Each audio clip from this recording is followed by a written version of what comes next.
हरि ओम हरि ओम हरि ओम। प्रातःकालीन वेदांत स्वाध्याय के सत्र में हम सब साधक लोग भगवत्पाद भगवान आचार्य श्री शंकराचार्य जी के द्वारा विरचित विवेक चूड़ामणि का स्वाध्याय कर रहे हैं। तत्वमसि महावाक्य की व्याख्यान का प्रकरण चल रहा है। तत्वमसि ये महावाक्य किस ढंग से जीव और ब्रह्म के एकत्व का प्रतिपादन कर रहा है, उस प्रक्रिया का विचार हम लोग कर रहे हैं। क्योंकि उनकी जो दर्शनगत व्याख्या है उसका अपना एक तरीका है, उसकी अपनी एक पद्धति है। और वेदांत के प्रकरण ग्रंथों का स्वाध्याय करने वाले या वेदांत के साधक स्वाध्यायी इस बात से भली भांति अवगत है कि तत् और त्वम का जो वाच्यार्थ है वो आपात दृष्टया अत्यंत भिन्न प्रतीत होते हैं। क्योंकि त्वम पद का जो वाच्यार्थ हमारे जो अपरोक्ष अनुभूति का विषय है, हमारा अपना जो स्वरूप, वो देहादि से युक्त होने के कारण अल्पज्ञत्वादि धर्मों से युक्त प्रतीत होता है। और तत्पद का जो वाच्यार्थ शास्त्र के द्वारा जो निर्णित होता है वो सर्वज्ञत्वादि धर्मों से युक्त है। तो अत्यंत भिन्न धर्मों से युक्त होने के कारण इन दो सत्ता में एकत्व तो आपात दृष्टया असंभव सा प्रतीत होता है। गहन विचार करने पर एक ही सत्ता का ये समग्र विकास है, एक सत्ता की विकास यात्रा का ये एक अंतिम पड़ाव है जहाँ पर हमको नानात्व की अनुभूति होती है। अहम और इदम के रूप में एक ही सत्ता का विकास हुआ है। तो वाच्यार्थ के स्तर पर भी किसी न किसी रूप से एक अखंड सत्ता ही सब वाच्यों का स्वरूप धारण करके खड़ी है, चाहे वो अहम के स्वरूप में हो या चाहे इदम के स्वरूप में हो। और ये बात तो साधकों को भली भांति अनुभव में आती है कि जब नेदम नेदम करके सब अध्यारोपित वस्तुओं का हम निराश करने जाते हैं तो नेदम का विषय केवल इदम ही नहीं बनता है। हम आरंभिक स्तर पर अहम करके जिसको अनुभव करते हैं या अपना स्वरूप करके जिसको अनुभव करते हैं वह भी नेदम नेदम इसी श्रुति के बाद का विषय बनता है। तो घटादि जो अनात्म पदार्थ हैं या इदम करके जो प्रतीयमान पदार्थ हैं, घट पट मठ वृक्ष इत्यादि, ये भी नेदम नेदम इस श्रुति के द्वारा बाद का विषय बनते हैं। और अहम करके जिनको हमने समझ रखा है, शरीर प्राण इत्यादि, वो भी न इदम इस बाद का विषय बनता है, नेदम नेदम इस श्रुति के बाद का विषय बनता है। तो इससे भी सिद्ध होता है कि किसी न किसी रूप से एक ही कैटेगरी के पदार्थ है, इसलिए एक बाद का विषय बनता है। तो एक सत्ता का विकास नाना वाच्यों के रूप में इदम और अहम के रूप में विकसित होकर के खड़ा है। ये एक विचार हम लोगों ने यहाँ पर किया। पर शुद्ध एकत्व वाच्यार्थ में संभव नहीं होने से लक्ष्यार्थ में जाकर के होता है, जो भाग त्याग लक्षणा के माध्यम से सिद्ध होता है। परंतु विगत कुछ दिनों से हम जिस प्रसंग का मनन कर रहे हैं, वेदारण्य के द्वितीय अध्याय के आधार पर एक गंभीर विषय की अवतारणा यहाँ पर की गई है। एक ऋषि जो कि बहुत बड़ी उपलब्धि से संपन्न है, आध्यात्मिक स्तर पर उन्होंने बड़ी उपलब्धि की है। जो जगत और प्राण है, जो हिरण्य गर्भ है, जो सब सूक्ष्म शरीरों के भीतर में स्थूल का भी कारण आत्मा के रूप में जो तत्व विकसित हैं और विलसित हैं, उनको अपनी आत्मसत्ता के रूप में उन्होंने जाना। और उस ज्ञान के बल पर उन्होंने जाकर के अजातशत्रु से ये प्रतिज्ञा किया कि मैं आपको ब्रह्म का उपदेश करूंगा या ब्रह्म का बोधन मैं आपको कराऊंगा। जिज्ञासु के सामने यदि ये प्रस्ताव आए कि हम आपको ब्रह्म का बोध कराते हैं, तो जिज्ञासु का स्वाभाविक है प्रसन्न होना। अजातशत्रु ने अपनी प्रसन्नता व्यक्त की और बालाकी ऋषि ने अपने ज्ञान के आधार पर, अपनी जो समझ थी उसके आधार पर तत्व का व्याख्यान शुरू किया। तो तत्व का व्याख्यान करने पर जाना गया कि किसी अजातशत्रु को जिज्ञासु कहोगे? जिज्ञासु माने, जिज्ञासु यदि नहीं होता तो मना ही कर देते, हमको नहीं सुनना आपका ज्ञान, जाइए, हमको क्या करना है आपके ज्ञान से। जब जाकर के प्रस्ताव दिया उनको, यद्यपि वो ज्ञानी है, क्योंकि उन्होंने ब्रह्म तत्व का बोध जो है जिस ढंग से प्रतिपादित किया है, परंतु जिज्ञासु इस अर्थ में कि सुनने की इच्छा वो रखते हैं।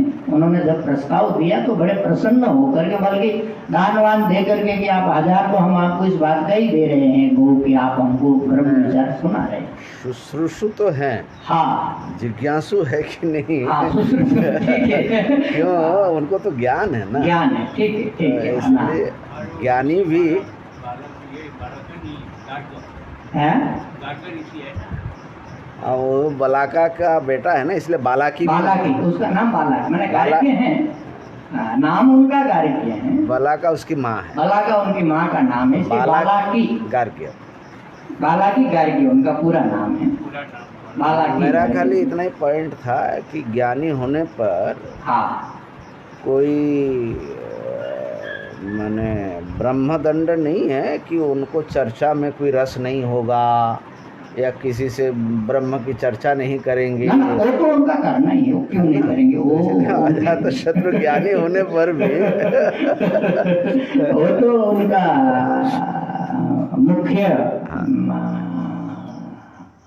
इंटरेस्ट का विषय होता ही है।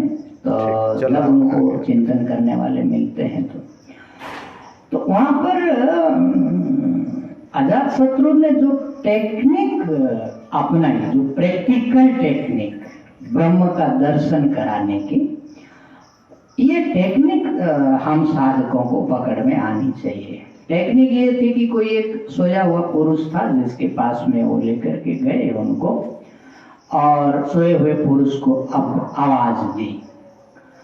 प्राण उनका उस समय जागृत था, क्योंकि हम जब भी सुषुप्ति में चले जाते हैं तो प्राण हमारा जागृत रहता है, क्रिया करता है, परंतु प्राण जागृत होने पर भी जो संबोधन उनको किया गया, जो पुकारा गया उनको, उनका जवाब नहीं मिला।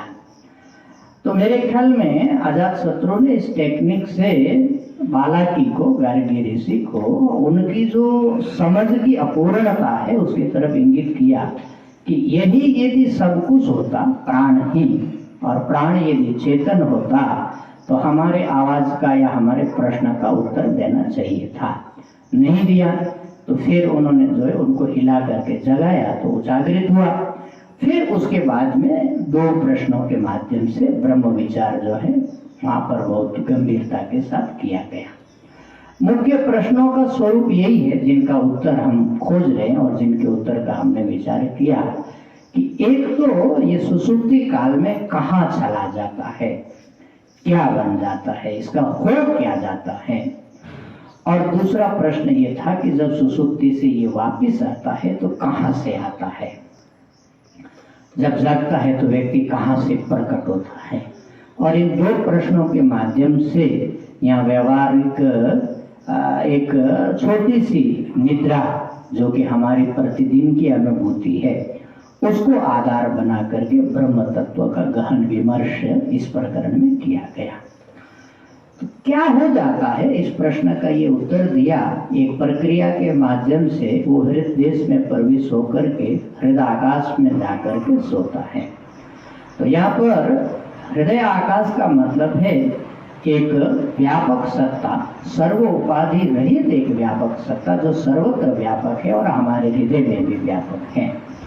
और उसमें जाकर के सोने का मतलब है उस व्यापक सत्ता के साथ अपने एकत्व की अनुभूति को प्राप्त करना, अपने सारे परिचिन्न भेदों को, परिचिन्न रूपों को, छोटे रूपों को, अपने सब प्रकार के छोटेपन का त्याग करते हुए सब कुछ भूल करके शरीर, जाति, वर्ण, धर्म, आश्रम, अवस्था, परिस्थिति, सुख दुख, प्राप्ति अप्राप्ति कुछ भी न जानते हुए अर्थात सबका सर्वथा त्याग करते हुए किसी एक अपरिसीम व्यापक सत्ता के साथ जो कि आनंदमय है, आनंद स्वरूप है, उसके साथ जाकर के हम एकीभूत होते हैं। ये सुषुप्ति की हमारी अवस्था है। तो इससे ये स्पष्टतया एक इंगित मिलता है, इशारा मिलता है कि हमारा वास्तविक स्वरूप, जिसमें हम अपने आप को बहुत जकड़ा महसूस करते हैं, बहुत गहरे तादात्म्य के साथ हम अपने आप को मनुष्य समझते हैं, हम अपने आप को स्त्री समझते हैं, पुरुष समझते हैं, ब्राह्मण समझते हैं, वैश्य समझते हैं, युवा समझते हैं, वृद्ध समझते हैं, पुण्यवान पापवान ऐसा समझते हैं, अनेक धर्मों को अपने में आरोपित करके समझते हैं। ये हमारा औपाधिक रूप हो सकता है, ये हमारा व्यवहारिक रूप हो सकता है, परंतु ये हमारा स्वरूप नहीं है, ये हमारा पारमार्थिक स्वरूप नहीं है। ये तो सुषुप्ति भर बता देती है हमको। सुषुप्ति एकदम सुस्पष्टतया दिखा देती है। जैसे दर्पण में चेहरा दिखता है आंखों वाले व्यक्ति को, इसी प्रकार सुषुप्ति का विश्लेषण कर देने मात्र से इतना ज्ञात हो जाता है कि परिचिन्नताएं बाहर से आई हुई है। सुषुप्ति में हम सब परिचिन्नताओं से मुक्त हो जाते हैं। ये प्रथम प्रश्न के विश्लेषण से इतना प्रकाश पड़ गया अपने स्वरूप के ऊपर। बड़ी छोटी चीज, हमारी अपनी सुषुप्ति चीज, हमारे साथ प्रतिदिन घटित होने वाली घटना, परंतु इसका कितना गहरा असर या इसका कितना व्यापक मैसेज हमारे जीवन में है, ये इस प्रकरण का थोड़ा विश्लेषण करने से प्रकाश ज्यादा और गहरा प्रकाश पड़ा उसके ऊपर। दूसरा प्रश्न है कि आता कहाँ से है। इस प्रश्न का विचार करते समय जो सारभूत वस्तु निकली वो ये थी कि कहीं से भी वो आता नहीं है, आने की उसको जरूरत भी नहीं है, क्योंकि उसको आप जहां से भी आना आप मानेंगे वहां से भी एक प्रश्न उठेगा। बाबा सामान्य तो सुषुप्ति में हम कहाँ से आते हैं, तो हमारी अनुभूति रहती है कि शरीर के भीतर ही कहीं थे हम, किस स्थान विशेष में हमारी चेतना ऐसी लुप्त जैसी हो गई थी, परंतु कुछ संबंध हमारा शरीर के साथ था। हम ये दृढ़ विश्वास रखते हैं कि हम कहीं ना कहीं शरीर के भीतर ही थे और जाग करके हम सुषुप्ति में शरीर के भीतर से ही हम थोड़ा बाहर आ जाते हैं। बाहर आ जाते माने हम आंखों तक पहुंच जाते हैं, कान तक पहुंच जाते हैं, नाक तक पहुंच जाते हैं। पहले हम आंख कान नाक से दूर कहीं शरीर के भीतर थे। तो हमारी जो जगने की अनुभूति का हम जो प्रारंभिक विश्लेषण करते हैं वो इतना ही है, क्योंकि ये तो युक्ति से हमको समझ में आता है कि शरीर से बाहर तो हम गए नहीं, क्योंकि शरीर से बाहर यदि हम चले जाते तो हिला करके जगाना फिर संभव नहीं होता। तो गहरी नींद में सोए हुए व्यक्ति को जब हिलाते हैं पकड़ करके तो भले आवाज से न जगे पर हिलाने से जगता है। इसलिए ये अनुभूति हमारी सुदृढ़ रहती है कि हम शरीर में रहते हैं, परंतु ये पूरी सच्चाई नहीं है। असल में गहन सुषुप्ति में हम शरीर में भी नहीं रहते हैं। हाँ, एक विशेष प्रकार, एक विशेष संबंध सुषुप्ति में शरीर के साथ रहता है, इसका तो निषेध नहीं किया जा सकता। अनुभव सिद्ध है, हिलाने से, स्पर्श करने से, आघात करने से व्यक्ति जगता है। पर इसका मतलब ये नहीं कि हम पूरे शरीर के भीतर ही रहते हैं। शरीर में रहते हुए किसी एक अशरीर और व्यापक सत्ता के साथ हमारा संबंध बनता है सुषुप्ति में, और वो हमारा व्यापक स्वरूप है।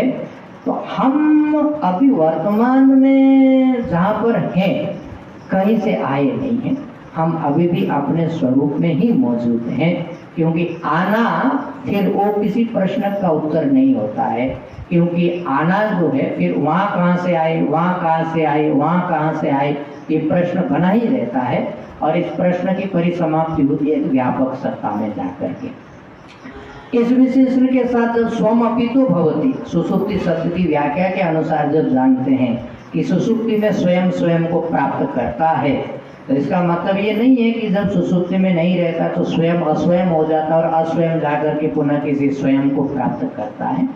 अभी भी हम उसी व्यापक स्वरूप के साथ ही यहाँ पर जी रहे हैं, केवल बाहरी आध्यास कुछ ज़्यादा हो गए, कुछ बाहरी चीज़ें हमारे साथ प्लस हो गई और जुड़ गई, इसलिए वो स्वरूप थोड़ा सा धुंधला हो गया। तो ये जो सुषुप्ति की दो परिस्थितियां हैं, व्यापक हो जाना और दूसरी परिस्थिति है हमेशा व्यापक रहना, मुझे लगता है कि ये ब्रह्मानुभूति के बड़ी सन्निकट ले जा रही है। कुछ उपाधियां जो शेष रहती हैं उसका तो श्रवण मनन निधिध्यासन और कर्म जो प्रतिबंधक है उसका प्रक्षालन होने से मुझे लगता है कि व्यापक ब्रह्मानुभूति बड़ी सहजता से यहाँ इस अवस्था से आगे की जो अवस्था है ब्रह्मानंद स्वरूप जो अवस्था है वो प्रकट होती है। तो ये हमारी अपनी निजी अनुभूति हमको ब्रह्म विद्या के बहुत सन्निकट ले जाती है। इससे ये पता चलता है, सुषुप्ति के विश्लेषण से ये भी विश्वास होता है कि ये ब्रह्म विद्या कितनी प्रैक्टिकल चीज है। माने ये केवल कोई थ्योरी भर नहीं है, केवल कुछ लॉजिक भर नहीं है, यह अनुभूति के स्तर पर प्रकट होने वाली और अनुभूति के स्तर पर जी जाने वाली चीज है, जिसको हम किसी न किसी स्तर पर अज्ञात अवस्था में प्रतिदिन जीते हैं, परंतु उससे हमारी सब समस्याओं का समाधान नहीं होता है। कुछ समस्याओं का समाधान तो हो जाता है, कितने भी कष्ट हो, कितनी भी पीड़ा हो, कितना भी दुख हो, कितने भी आप अपसेट हो, जब गहन सुसुप्ति में चले जाते हैं तो सब समाहित हो जाता है, आनंद की एक अवस्था में चले जाते हैं। परंतु जागृत में पुनः वो चीज़ें पकड़ लेती है और ब्रह्मावबोध की जो अवस्था है ये चीज़ें सदा के लिए बाधित हो जाती है, ध्वंस हो जाती है और परमानंद में प्रतिष्ठित हो जाता है। तो मुझे ऐसा लगता है कि ये सुसुप्ति ऐसे तो शांत लगती है, जागृत जो है कम्युनिकेटिव लगती है, बोलने वाली लगती है, स्वप्न भी बोलने वाला लगता है, सुसुप्ति मौन लगती है। परंतु इस मौन की जो भाषा है या मौन का जो संदेश है, इस संवाद से ये बहुत गहरा संवाद है, उसका गहन विश्लेषण हम सब साधकों को करना चाहिए और समझना चाहिए। इतना बोल करके मैं मेरी वाणी को विराम देता हूँ। आइए जो प्रसंग बृहदारण्यक के आधार पर चल रहा है उसके आधार पर गुरुदेव के श्रीमुख से आगे का विचार हम सब लोग श्रवण करते हैं। हरिओम तत्सत, हरिओम तत्सत, हरिओम तत्सत। महादेव महादेव महादेव महादेव। पत्थर कहाँ से? चश्मा तो है।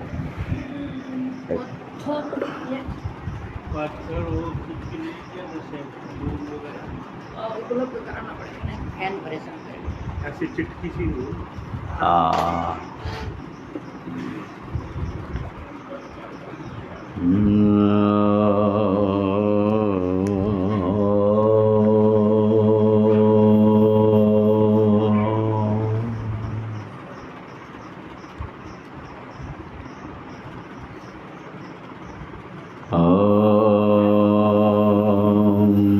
भद्रं नो पिबतय मनः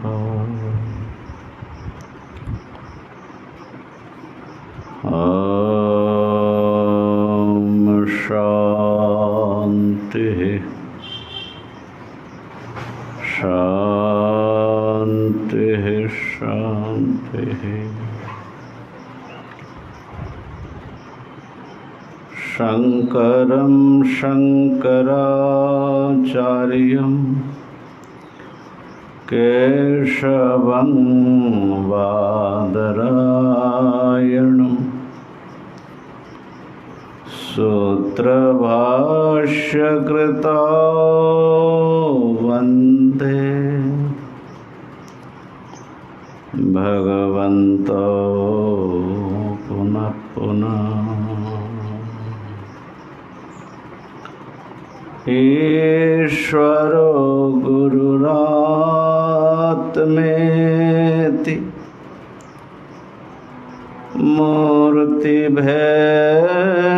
मूर्तिभेदविभागिने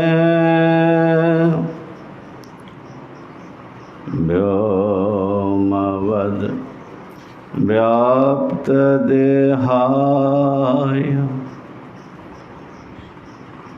दक्षिणामूर्तये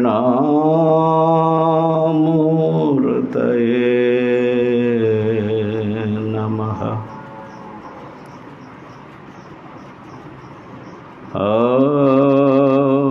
शान्तिः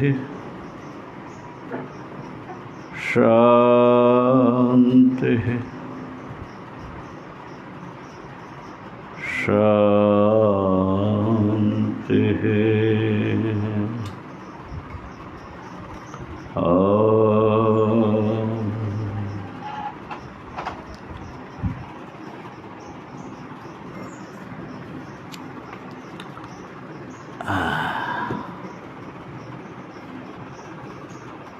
विवेक चूड़ामणि 248।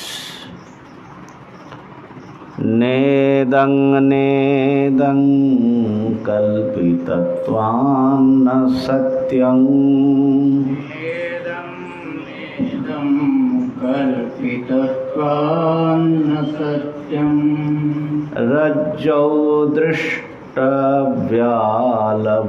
स्वप्नवच्च रज्जो दृष्टव्यालवत् स्वप्नवच्च इत्थं दृश्यं साधुयुक्त्या व्यपोह्य इत्थं दृश्यं साधुयुक्त्या व्यपोह्य ज्ञेयस्पश्चादेकभावस्तयोर्यः येनः पश्चादेकभावस्तयोर्यः नेदं नेदं कल्पितत्वात् न सत्यं रज्जो दृष्टव्यालवत् स्वप्नवच्च इत्थं दृश्यं साधुयुक्त्या व्यपोह्य येयः पश्चादेकभावस्तयोर्यः। तो बृहदारण्यक भी पास में रखो। नेदम नेदम, ये जो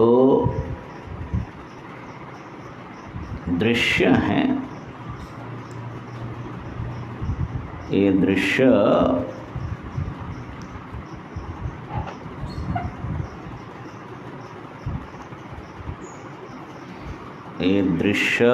ऐसा यह नहीं है, न इदम। जो कुछ आपके अनुभव में आ रहा है वो नहीं है। क्यों? कहा कि कल्पितत्वात्, अनुभव में तो आ रहा है, कहा कि ठीक है अनुभव में आ रहा है दृश्य, लेकिन वो कल्पित है, इसलिए सत्य नहीं है। जैसे रस्सी में सर्प दिखता है, उस प्रकार है ये दृश्य। जैसे स्वप्न दिखता है अपनी आत्मा में, उस प्रकार ये दृश्य है, कल्पित है। इस प्रकार साधु युक्ति से दृश्य का निषेध करके पश्चात जो एक भाव है, एक सत्ता है, एक स्वरूप है, वो दोनों का जानना चाहिए। तो यहाँ पर नेति नेति वाक्य की बात कर रहे थे। मूल प्रसंग जीव और ब्रह्म की एकता तत्वमसी इस वाक्य के द्वारा कही गई।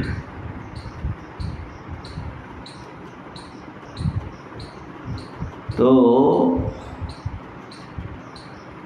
त्वम पद से कहा जाने वाला जो मैं हूँ,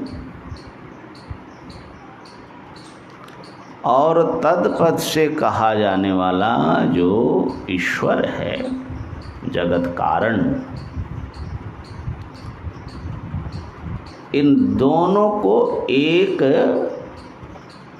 बताया जा रहा है। मैं इतना छोटा सा हूँ, जगत के अंतर्गत हूँ, और ईश्वर जगत का कारण है, जगत के नियंता है। मैं तो जगत के अधीन हूँ, आदि आदि विरुद्धता बिल्कुल अनुभव में स्पष्ट भास रहा है। इसलिए इन दोनों का ऐक्य जिस रूप में हम अभी अनुभव कर रहे हैं उसी रूप में संभव नहीं है। इसीलिए कहा वाच्यार्थ में एकता नहीं होगी, लक्ष्यार्थ में होगी। तो नेति नेति वाक्य से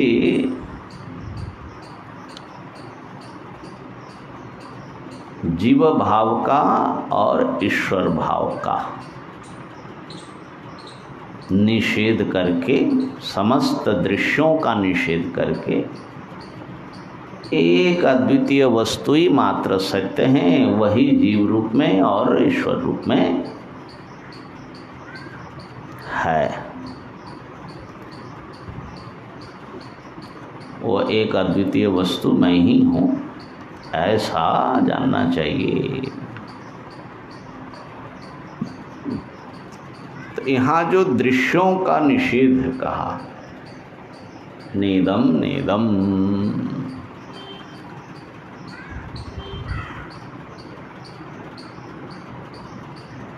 तो इदम करके हमारे अनुभव का जो विषय है उसी को कह रहे हैं। हमारे अनुभव का विषय दो भाग में बंटा है। एक तो मैं खुद ज्ञाता और एक मेरा ज्ञेय। ये ज्ञाता और ज्ञेय दोनों हमारे अनुभव में आ रहा है कि नहीं आ रहा है? ज्ञाता और ज्ञेय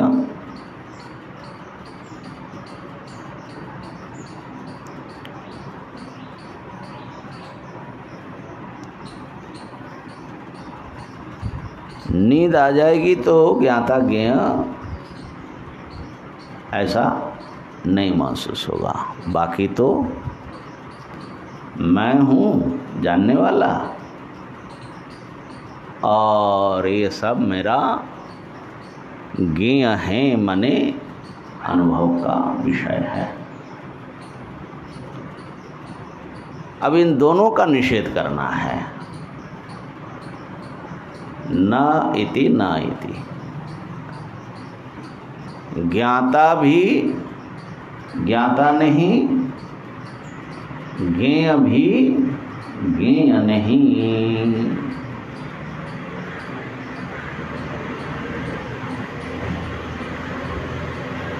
दोनों का निषेध करना है। क्यों? श्रुति कह रही कि नेति नेति।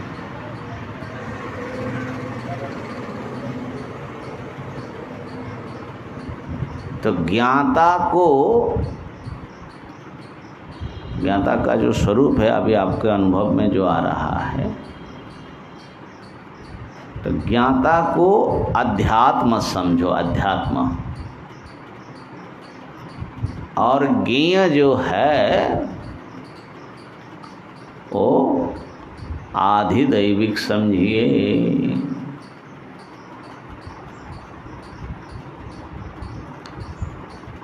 अब ये जो ज्ञाता है अध्यात्म, इसके भी दो हिस्सा है।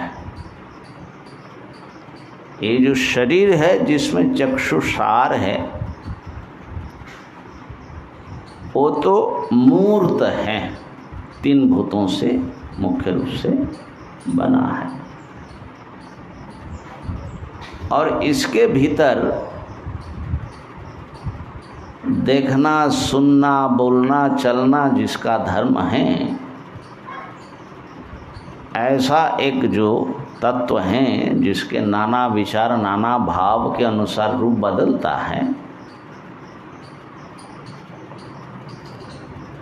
वो है पुरुष करणात्मा। वो अमूर्त है, वो अमूर्त है। तो ज्ञाता का एक सीधा सीधा जब देखते तो ये शरीर ही सबके लिए ज्ञाता, माने ज्ञाता का ही चेहरा है ये जो चेहरा है। जो विवेकी है वो भी अपना शरीर का जो पिक्चर है, चित्र है, कितना प्रेम से देखते हैं, कितना खुश होता है ना। अब तो भाई फेसबुक की ज़माना है, पल पल जो है फेस तो ये जो है फेस जो है ये अपना ही फेस मालूम पड़ता है ना। तो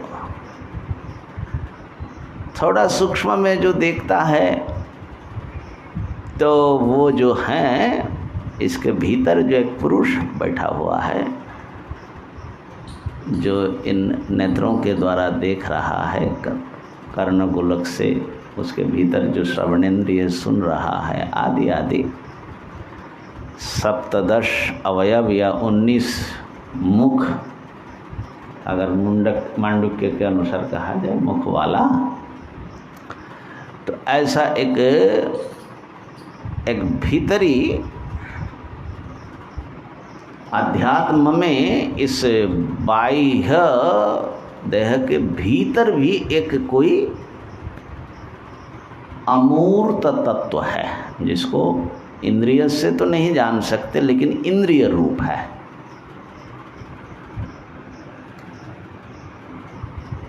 तो ये जो दोनों रूप है ना, ये ब्रह्म के रूप है। ये पहले बता दिया, द्वेवाव ब्रह्मणो रूपे मूर्तम चैव मूर्तम च। ब्रह्मा 2 रूप लिए हुए हैं। ये मूर्त ब्राह्मण बृहदारण्यक के 2 अध्याय का 3 ब्राह्मण, जिसमें नेति नेति वाक्य आया है। तो ये ब्रह्म के 2 ही रूप है। इसका मतलब क्या है? ये जो 2 रूप आप देख रहे हैं ये ब्रह्म है, इसका मतलब ये है। ठीक है, ये ब्रह्म है। और उसमें भी एक अध्यात्म ब्रह्म है, ज्ञाता के रूप में ब्रह्म है, और एक ज्ञेय के रूप में ब्रह्म है। ये दोनों रूप लिए हुए कौन है? कहा कि ये दोनों ब्रह्म ही हैं। ब्रह्म के ये 2 रूप है। 2 रूप और 4 रूप हो गया, माने 2 में से एक में 2। जैसे ज्ञाता में, अध्यात्म में जैसे 2 आया, एक शरीर हुआ स्थूल शरीर, और एक जो है इसके भीतर जो करणात्मा सूक्ष्म शरीर है ना। तो ये ब्रह्म के 2 रूप है, ध्यान देना। इसी प्रकार जो ज्ञेय है, ज्ञेय में पूरा ब्रह्मांड शरीर आएगा। ज्ञाता में एक हमारी दृष्टि से एक विशिष्ट शरीर आएगा, और ज्ञेय में पूरा ब्रह्मांड शरीर आएगा, जिसमें सूर्य जो है एक विशेष स्थान रखता है। और इस ब्रह्मांड के भीतर महाराज एक दिव्य पुरुष जो हैं व्यापक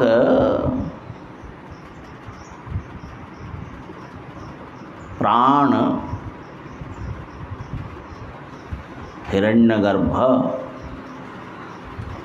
सब देवताओं के देवता अधिदैवत सारे स्थूल विश्व के कंट्रोलर और करणों के भी नियंता, असल में कर्ण आत्मा है, सबके भीतर वही घुसा हुआ है। ऐसे एक व्यापक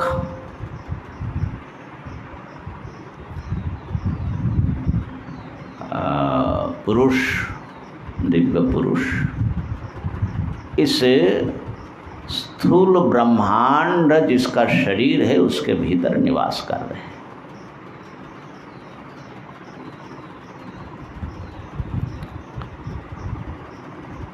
तो इधर दो हो गया, इधर दो हो गया। ये ब्रह्म के ही रूप हैं। देवावो ब्रह्मण रूपे मूर्तम च मूर्तम च। अब नेति नेति कह रहे हैं ये ब्रह्म नहीं है। ये जो रूप आप देख रहे हैं, इस रूप में जो ब्रह्म को आप देख रहे हैं वो ब्रह्म नहीं है, ये रूप नहीं है। ये जो रूप है उसी को आप ब्रह्म समझ रहे हैं, ये रूप नहीं है।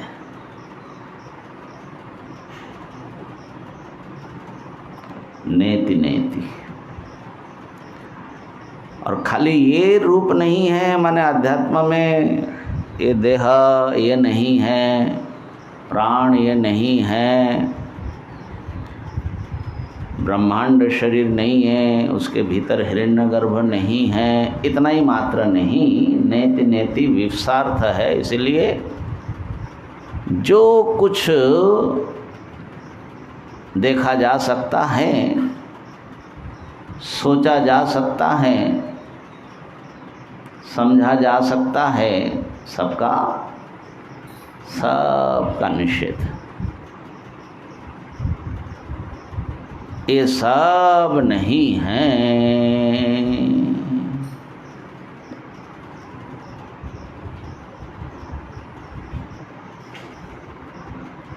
तो अब ये सब नहीं है तो कुछ है कि नहीं?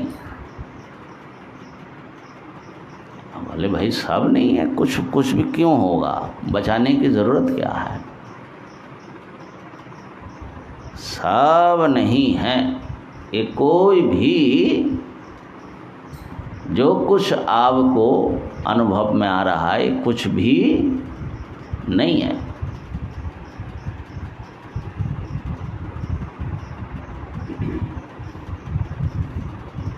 तो फिर हम ऐसा कल्पना करने लगते हैं ये सब नहीं है। अच्छा, जगत नहीं है, एक स्वप्न के समान है, लेकिन ये स्वप्न जो मैं देख रहा हूँ ये भी नहीं है। तो फिर कुछ शून्य है। अरे भाई शून्य भी नहीं है।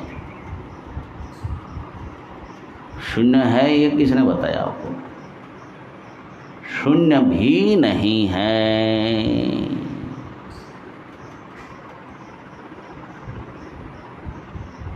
इन सब का निषेध करिए और बड़े बेधड़क होकर के करिए, क्योंकि ब्रह्म कभी देखा जा ही नहीं सकता।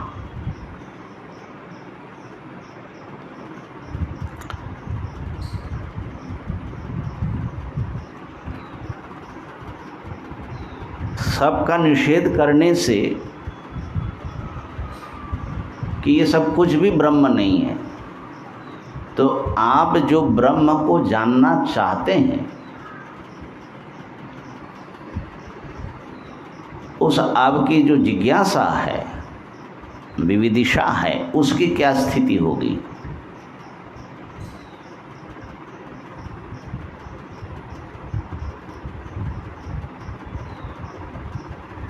ये विविदिशा जो हैं, जो आप ढूंढ रहे हैं ब्रह्म को, पकड़ लेंगे, मिल जाएगा, जान जाऊंगा।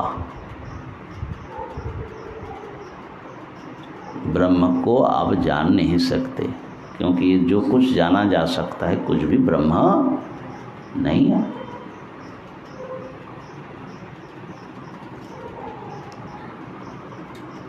तो जिज्ञासा जो है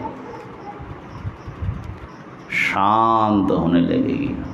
जिज्ञासा शांत होने लगे, ये बहुत इम्पोर्टेंट है। ये जो है ना चरम ज्ञान कैसे होता है वो बता रहे हैं। जैसे कल शायद चर्चा किया ना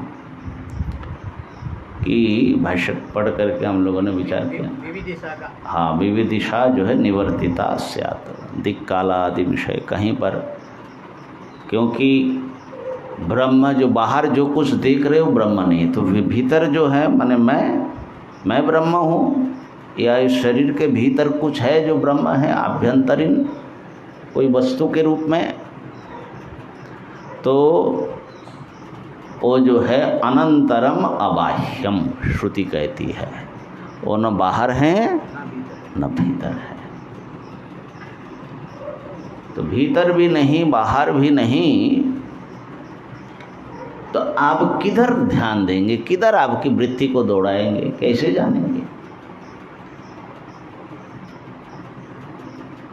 बाहर देखने जाओ तो निषेध कर दिया, बाह्य वस्तु ये सब रूप जो है ज्ञेय ब्रह्म नहीं है।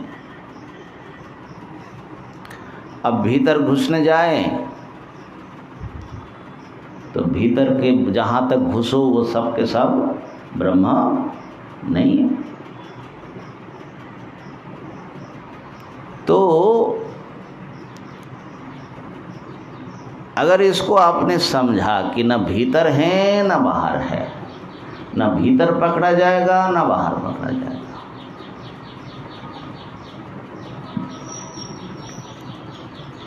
तो आपका पकड़ने का जो एक आग्रह है ना, वो निवृत्त होगी। निवृत्त हो जाएगी तो निवृत्ति कहाँ होगी?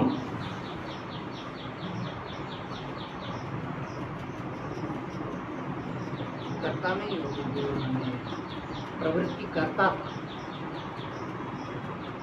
वो क्या है? वो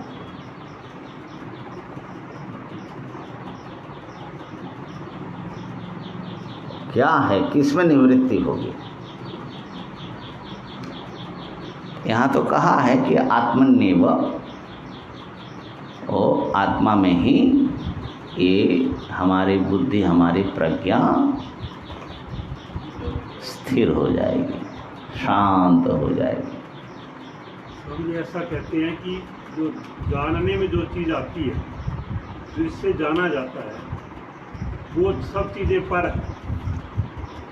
आत्मा जानने में नहीं आता, क्योंकि आत्मा की प्राप्ति होती है, जानने में नहीं आता। जैसे जानने का विषय निवृत्त होता है, तैसे जो रहता है उसकी प्राप्ति होती है। अच्छा चलो वो भी ठीक है, लेकिन वो भी तो समस्या हुई है कि प्राप्ति जो है आप अपने आप को कैसे पाओगे? क्या आप अपने से कहीं अप्राप्त हो?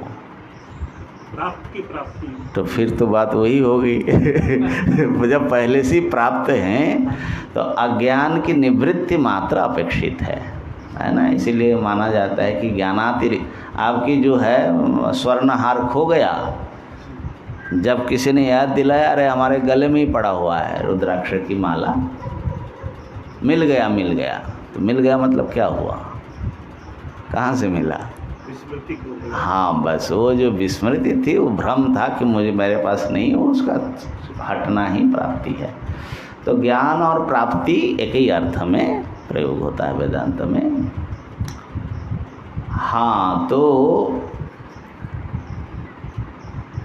अच्छा, अवधेश जी ने कल एक प्रश्न पूछा था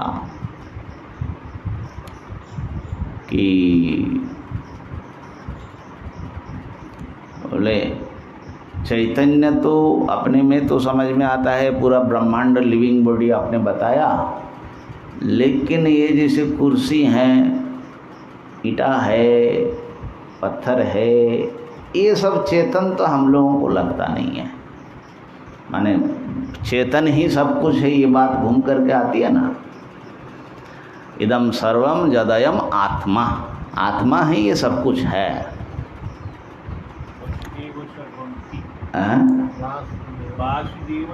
हाँ, तो बोले कि ऐसे कैसे समझ में आए, तो उसकी तो अपने तरकीब हम लोगों ने विचार किया है कि ये जो आप जड़ समझ रहे हैं, जड़ देख रहे हैं, ये सब अगर आत्मा से ही उत्पन्न हुआ तो आत्मा चैतन्य मात्र, उसमें से दूसरा कोई चीज़ नहीं निकल सकता, आत्मा ही निकल सकती है, माने चेतन ही होगा। प्रलय भी उसी में होता है, तो वो आत्मा में प्रलय होता है, तो आत्मा ही उसकी जाति माननी पड़ेगी, नहीं तो उसमें प्रलय नहीं होगा, अलग रह जाएगा और आत्मा के द्वारा व्याप्त हैं। ये तो एक चीज़ है, लेकिन अभी यहाँ जिस प्रसंग में हमको चेतन समझना है, जो मैं बताना चाह रहा हूँ, अवधेश जी का प्रश्न जो है सबका, बहुत लोगों का प्रश्न है। तो अभी आप किसी को भी कुछ न समझो, नेति नेति में किसी को चेतन ना समझो, जड़ भी नहीं है, चेतन भी नहीं है, तथा कथित जड़ चेतन का विभाग सबका आपको, इस सब को निषेध करना है।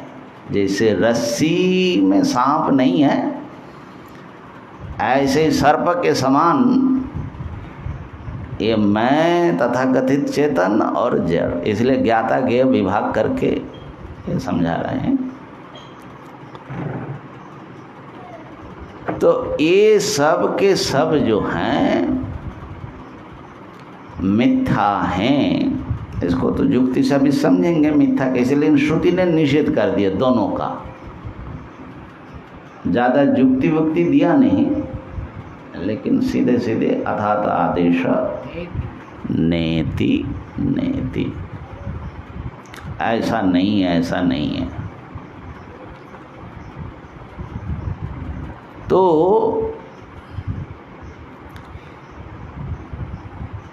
निषेध करने से, अच्छा ज्ञेय में जैसे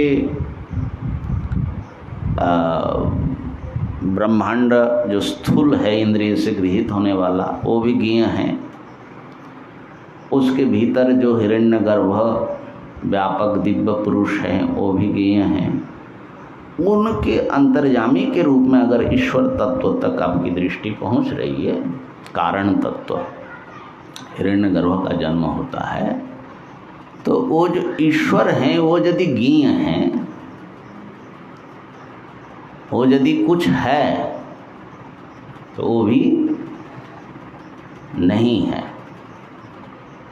यदि ज्ञेय हैं। इसलिए ये बात थोड़ा सा ध्यान से समझना। यदि ईश्वर ज्ञेय है, कोई चीज़ जान लेंगे कभी, ऐसा आपकी कल्पना है, ईश्वर को जान लेंगे या ब्रह्म को जान लेंगे, तो जो जिसको जान लेंगे वो ब्रह्म नहीं है।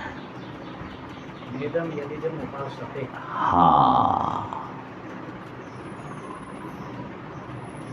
तो अब और ज्ञाता में भी यही है, स्थूल सूक्ष्म और स्थूल सूक्ष्म उपाधिक जो चेतन है, स्थूल सूक्ष्म उपाधि विशिष्ट, वो भी निषेध में आ जाएगा एक प्रकार से। हाँ, उसका भाग कैसे बचेगा उसकी चर्चा करेंगे, लेकिन हम इस निषेध की नेति नेति की गति जो है, कैसे वो ब्रह्म ज्ञान का मुख्य साधन बनता है, उसको ध्यान देना है, इस प्रक्रिया को। देखिए, ब्रह्म को पाने के लिए आपके हाथ में और कोई साधन नहीं है, नेति नेति के अलावा। हाँ, यदि ईश्वर अनुग्रह करे तो वो भी नेति नेति का अर्थ भाषित करके ही आपको अनुग्रह उनका पूरा होगा। नाशयाम आत्मभावस्थो ज्ञान दीपेन भास्वता, है ना। हाँ, तो ये बात समझ लेना। लोग समझते हैं कि हम जो हैं ध्यान करेंगे, निधिध्यासन करेंगे, तपस्या करके ब्रह्म को जान लेंगे। अच्छा, ध्यान करोगे तो कैसे करोगे, क्या करोगे? तो जो करेंगे आप ध्यान में बैठ करके, निधिध्यासन में बैठ करके, तपस्या जो करना है वो यही करना है आपको। नेति नेति इसी को समझना है, इसके अलावा और कुछ नहीं करना है। इसके बिना आप माने यहाँ बैठ करके करिए, जंगल में बैठ करके करिए, स्वर्ग में जा करके करिए, करना आपको यही है। और इसी प्रक्रिया से ही आपको ब्रह्म समझ में आएगा। कोई दूसरा प्रक्रिया इसके लिए नहीं है। ये निषेध को छोड़ करके और कोई प्रक्रिया नहीं है। तत्वमसि वाक्यार्थ विचार करते हुए ये जो निषेध है ना, तो निषेध से बाहरी वस्तु जो कुछ है ब्रह्म नहीं, भीतर में जो कुछ है माने ज्ञाता के रूप में जो कुछ देख रहे हैं ब्रह्म नहीं है। और ये दोनों नहीं है। ब्रह्म नहीं है मतलब जिसको आपने ये जो रूप देखा है, सत्य समझा है, वो नहीं है, वो नहीं है। जैसे आप जब किसी वस्तु को सर्प समझते हैं, रस्सी को, और फिर जब कहते कि ये सांप नहीं है, तो इदम ना इदम बताया ना श्लोक में, तो नेदम नेदम माने यत यत इदम, ये जो कुछ भी है वो नहीं है।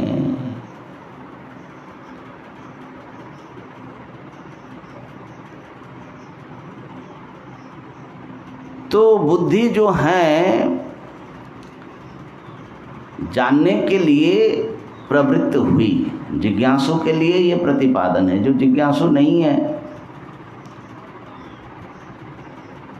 जानना ही नहीं चाहता है,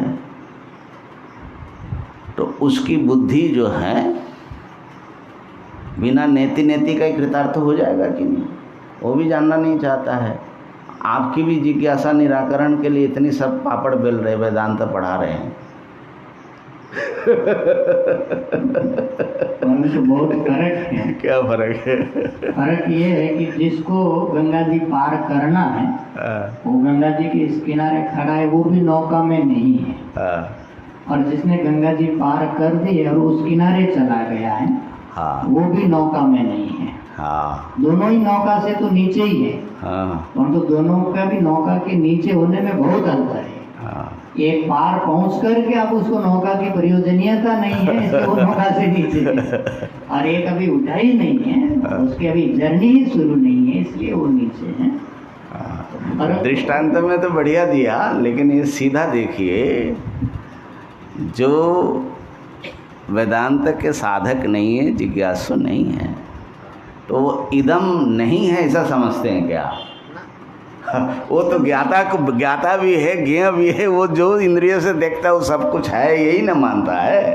तो इसीलिए उसकी जिज्ञासा नहीं है मतलब उससे कुछ नहीं हुआ उसको, वो तो इदम का निषेध कहाँ कर रहा है। लेकिन जो ये सब जो दिखाई पड़ रहा है ज्ञाता ज्ञेय, उससे अतिरिक्त किसी तत्व को खोज रहे हैं ब्रह्म के रूप में, है कि नहीं? हम लोग खोज रहे हैं कि नहीं, कि जो कुछ हम जान रहे हैं ये तो ब्रह्म नहीं ना है, ये नहीं है, ये शास्त्र पक्का बता रहा है। अच्छा, फिर शास्त्र ये भी बताएगा सब कुछ ब्रह्म है, उसमें देखेंगे तो उसका मतलब पहले भी बताया है। तो यह नहीं है, यह नहीं है। तो जब ये सब नहीं है तो हमारी जिज्ञासा जो है, जो ब्रह्म को जानने के लिए या आत्मा को जानने के लिए प्रवृत्त है, तो ये सब नहीं है कहने से क्या माने वृत्ति कहाँ जाती है? बाहर ढूंढा अपने ब्रह्म को, आत्मा को, कहा कि वो सब बाहरी जो है, नेदम यदिदम उपासते, वो सब आत्मा नहीं है। तो फिर भीतर ढूंढने लगे, कहा कि ये जो भीतर है वो भी नहीं है। तो दो ही विभाग तो होता है, बाहर और भीतर, दोनों का निषेध हो गया। तो ये दोनों नहीं है, और इस दोनों से भिन्न किसी तृतीय वस्तु की कल्पना तो नहीं हो सकती कि या तो भीतर होगा या बाहर होगा। तृतीय पदार्थ के रूप में कल्पना करने का कोई अवकाश नहीं है, ठीक है ना। इसको केनोपनिषद में ऐसा कहा, अन्यदेव तद विदिताद अथ अविदिताद अधि। वहाँ पर भी भाष्यकार ने कहा, ब्रह्म विषया जिज्ञासा शिष्यस्य निवर्तिता स्यात्।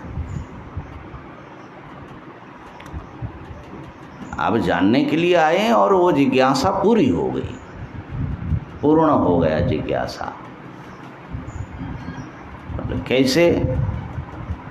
तो कहा कि भाई बात ये है कि तुम ब्रह्म को जानने की तुम जो प्रश्न उठाए हो, कहने शीतम पतति आदि, किसके द्वारा ये सब चल रहा है, तो एक तो उसको हम लोग भी नहीं जानते न विद्मा है ना। और केवल हम नहीं जानते ये बात नहीं है, कैसे उसको उपदेश किया जाए ये भी हमको नहीं आता। न बीजानीमो जथैतद अनुशिष्यात्।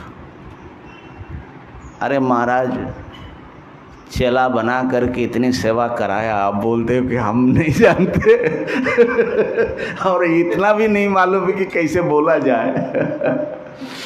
तो कहा कि भैया ऐसा है कि हमारे गुरुओं ने भी ऐसा ही तो कहा था, क्या करें। ये आगम संप्रदाय है, ब्रह्मविद संप्रदाय है, उन लोगों ने ऐसे ही कहा। ये विदित से माने ज्ञात वस्तु से अलग है और अज्ञात से भी अलग है। अब मजे की बात देखिए,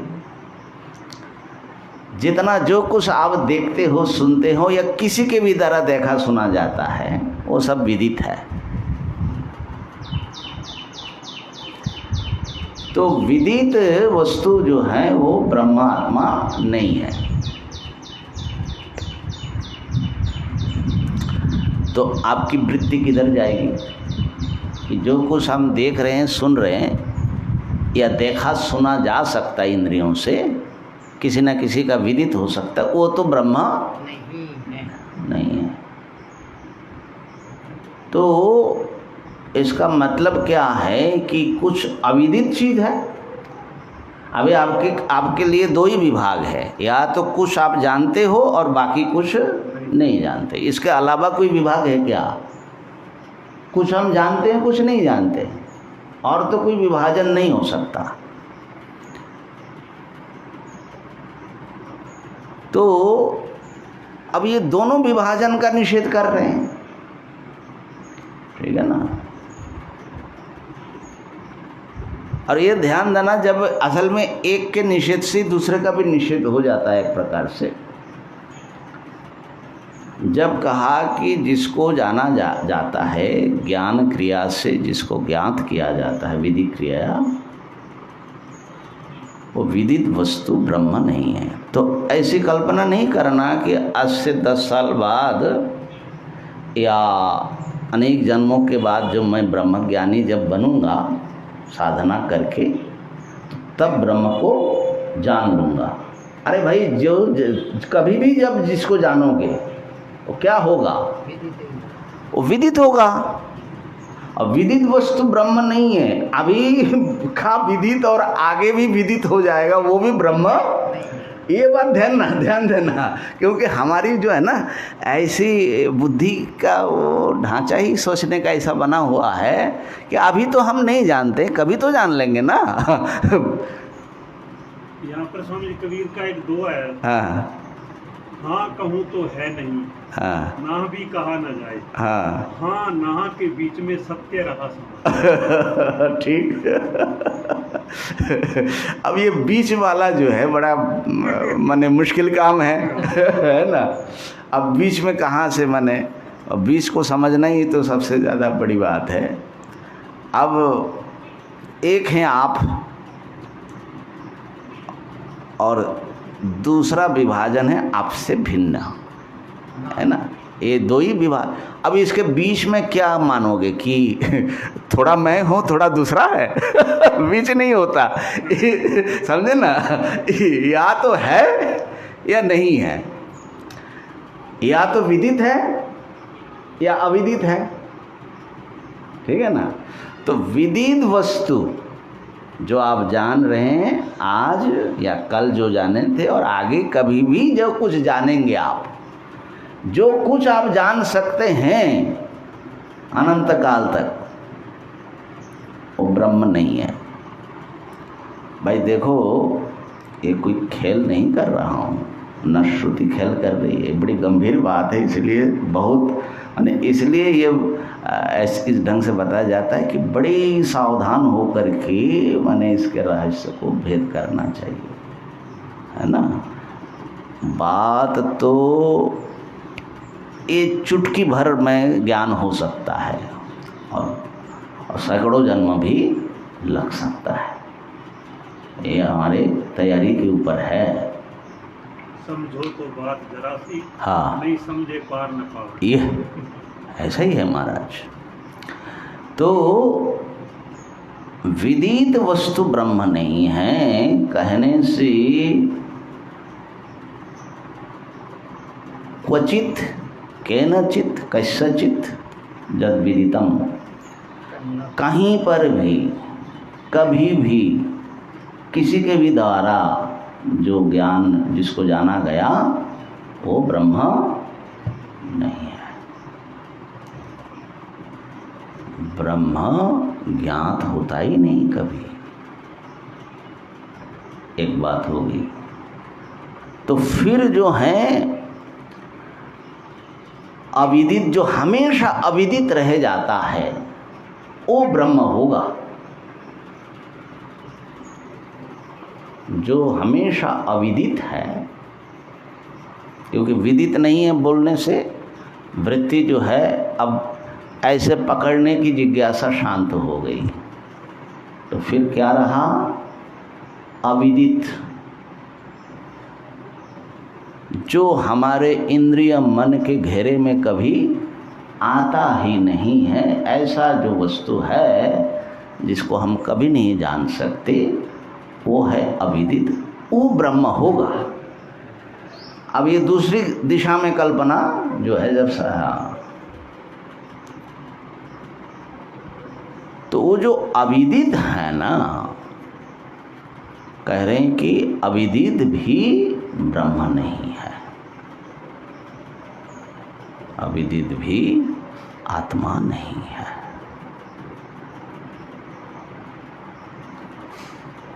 अब हमारी बुद्धि को जाने के लिए कोई भी जगह छोड़ा नहीं महाराज, है ना।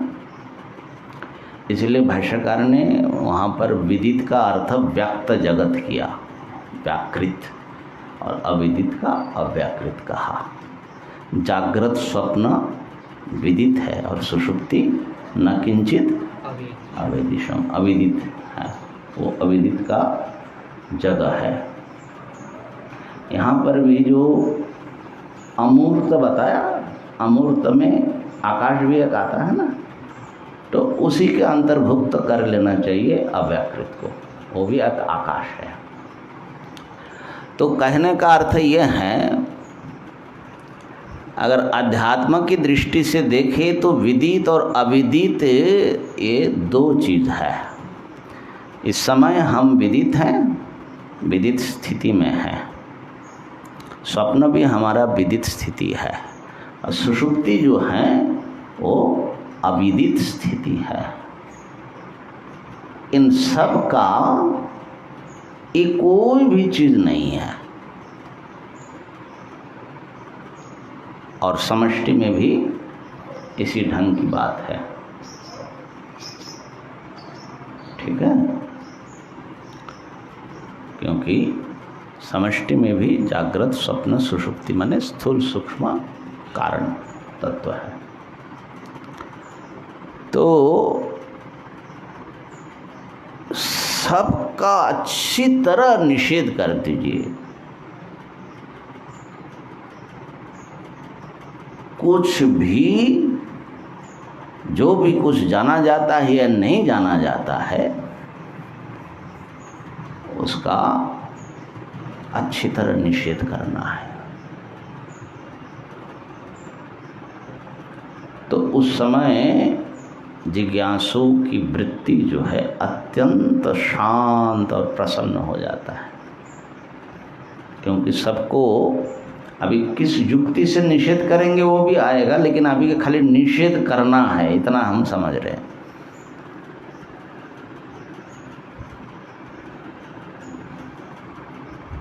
तो शून्य का भी निषेध करना है।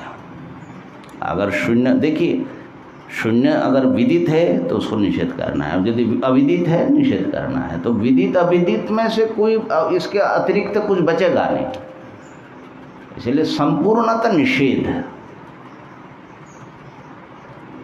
तृतीय किसी चीज़ की कल्पना नहीं करना। जैसे हमारे में न ज्ञाता में क्या करते हैं कि हम तो कुछ जानते हैं आत्मा को शरीर आदि के रूप में, लेकिन आत्मा के असली रूप को हम नहीं जानते हैं, वो अविदित है। और एक प्रकार से देखो तो बात सही है, लेकिन ये विदित भी आत्मा नहीं है और अविदित भी आत्मा नहीं है, इसलिए बहुत ज़रूरी है।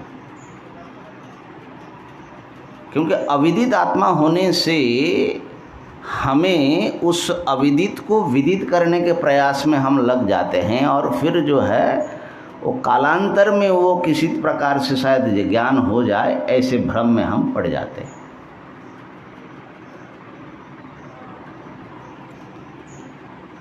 तो प्रश्न होगा कि जब सब कुछ निषिद्ध हो गया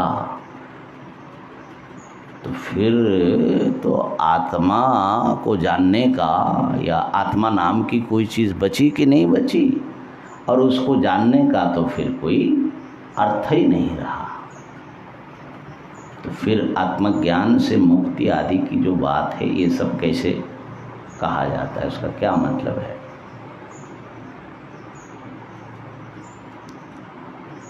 तो आत्मा अज्ञेय नहीं है, आत्मा ज्ञेय नहीं है। ठीक है ना? क्या बचेगा बाबा? कुछ बचेगा? दो ही तो कहते कि हम जानते हैं। हाँ, ज्ञेय और अज्ञेय।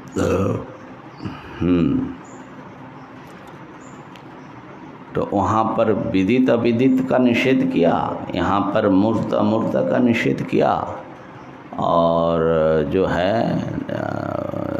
और एक है कहाँ पर माने नेति नेति, हाँ, और अनंतरम अबाह्यम, बाह्य आंतर का निषेध। ऐसे सब का निषेध करके, सबका जब निषेध आपको हो जाएगा आपका, तो वो निषेध जब कंप्लीट हो जाएगा तो वो आत्मा का प्रकाश होगा, वही आत्मा है। निषेधावधि। और वो उसकी कल्पना कहीं दूर है ऐसा नहीं है, क्योंकि वो सब प्रकाश है, अभी भी आपके आँखों के सामने है वो आत्म तत्व, लेकिन एक अद्भुत भ्रम है जो हम इसको नहीं जान रहे हैं, ऐसा हम समझते हैं। तो इसमें एक चीज़ देखिए कि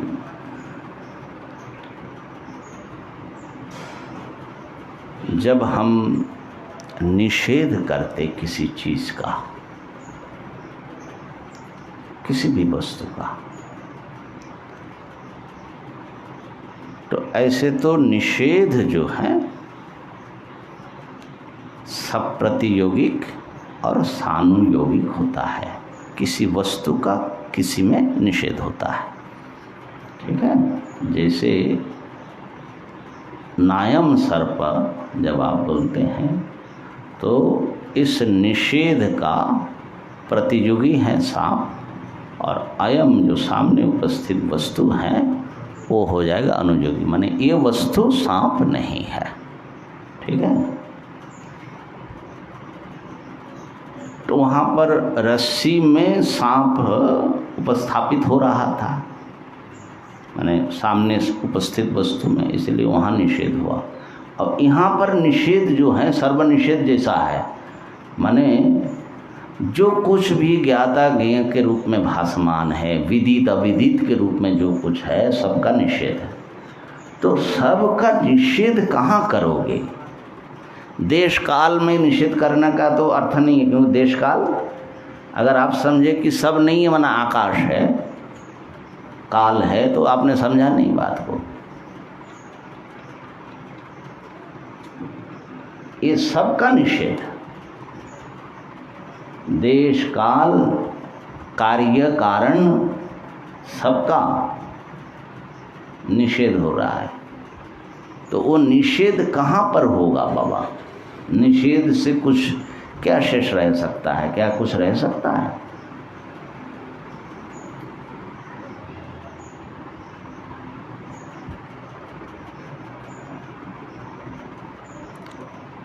तो निषेध से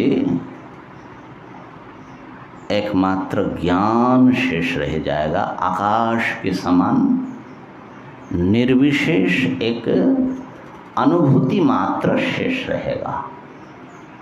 ध्यान देना,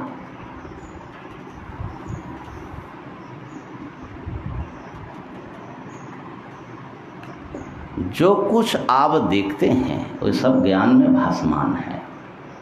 ज्ञान होता है तभी तो जानते हो। ज्ञान कभी ज्ञेय नहीं बनता। अगर ज्ञान ज्ञेय बन रहा है तो वो भी ज्ञेय कोटि में है, वो असली ज्ञान नहीं है।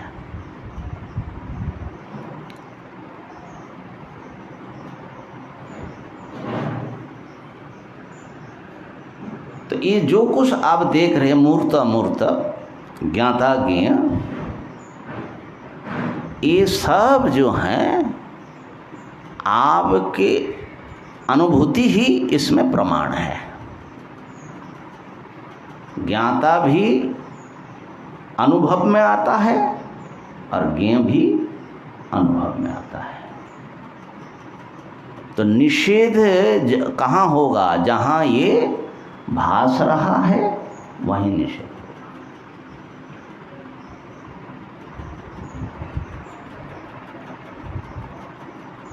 तो एक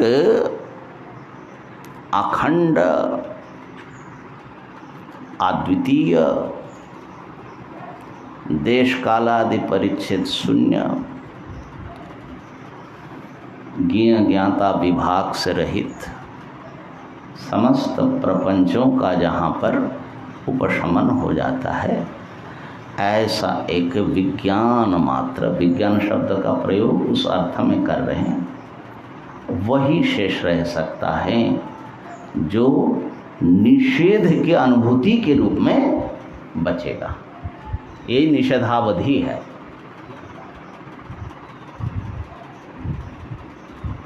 और ये आपके करामालकवत प्रत्यक्ष है, क्योंकि अनुभूति अगर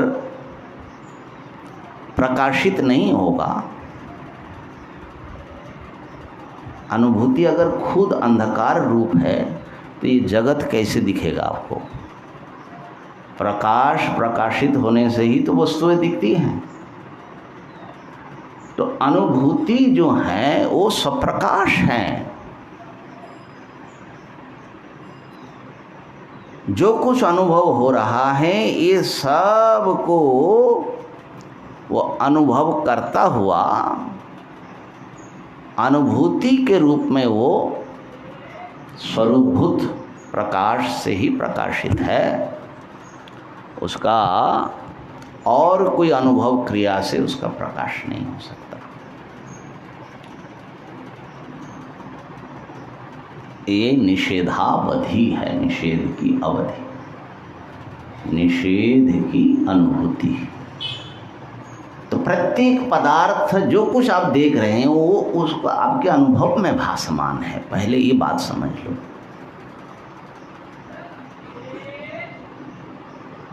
चाहे ज्ञाता हो, चाहे ज्ञेय हो, चाहे विदित हो, चाहे अविदित हो, ये सब बातें जो हैं एक अखंड अद्वितीय अनुभूति की पटभूमि में ये सारा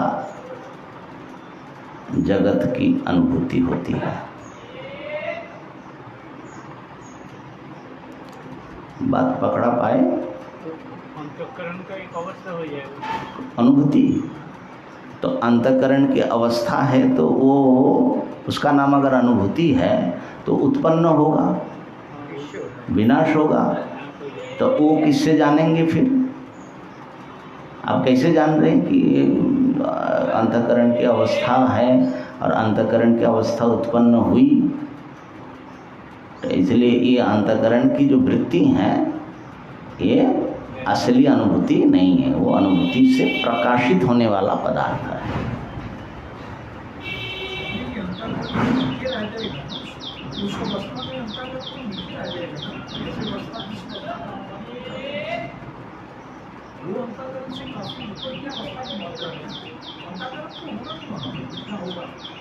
माने बाधित होगा, निषिद्ध होगा, सब कुछ निषेध होगा।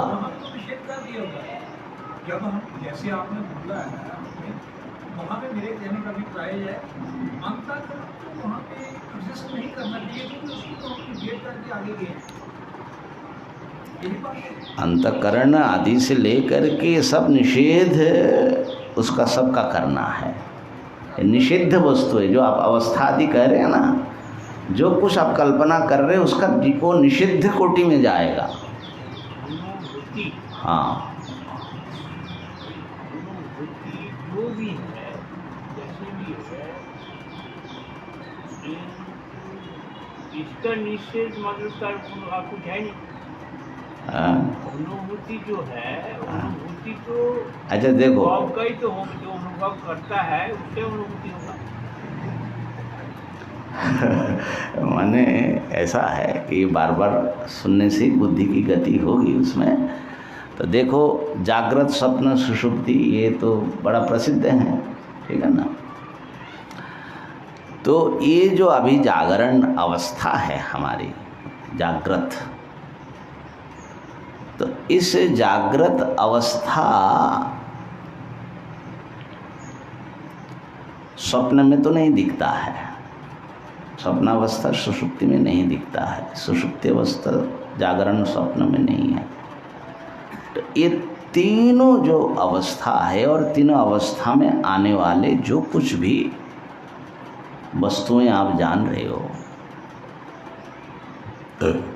इन सब का जब निषेध करेंगे तब जिसको हम अनुभूति शब्द से कह रहे हैं उसको आप पकड़ पाएंगे। इसलिए तब तुरीय को समझ पाएंगे। तुरीय माने ऐसा नहीं कि तीन से अलग कोई चौथा, ये जो तीन रूप आपका अनुभव में आ रहे तीनों का निषेध हो जाना ही चतुर्थ है।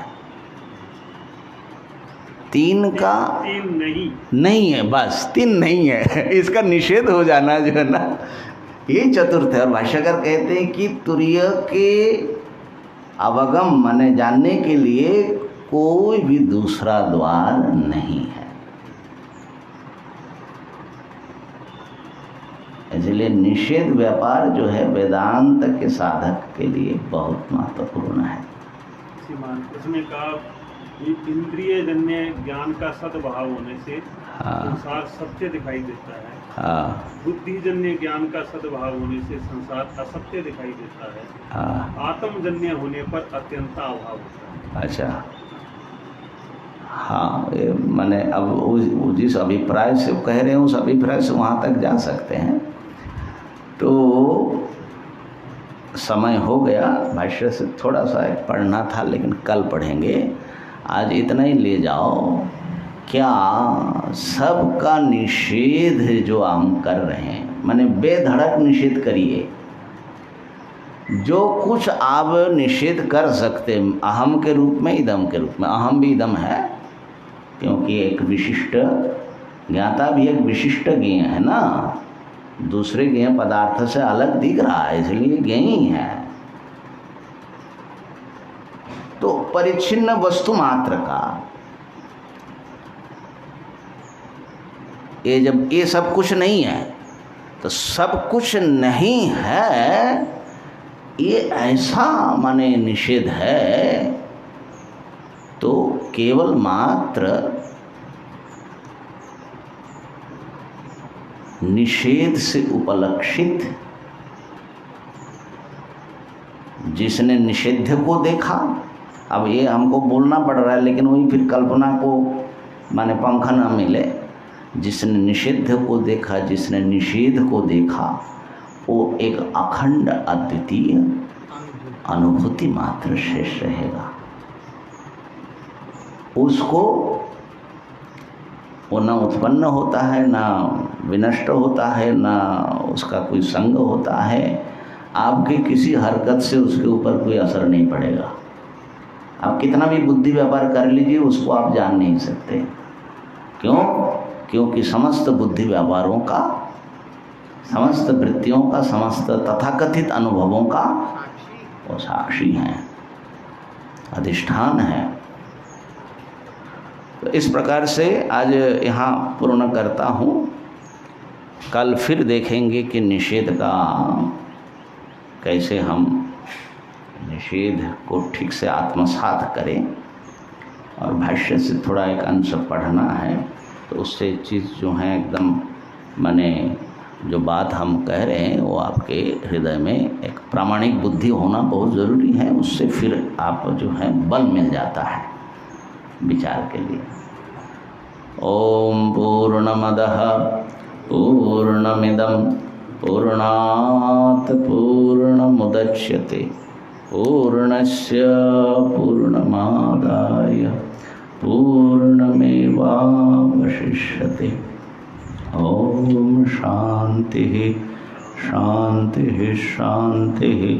शंकरं शंकराचार्यं केशवं बादरायणं सूत्रभाष्यकृतौ वन्दे भगवन्तौ पुनः पुनः। ईश्वरो गुरुरात्मेति मूर्तिभेदविभागिने व्योमवद्व्याप्तदेहाय दक्षिणामूर्तये नमः। ओम शांति शांति शांति। ओम ब्रह्मार्पणमस्तु।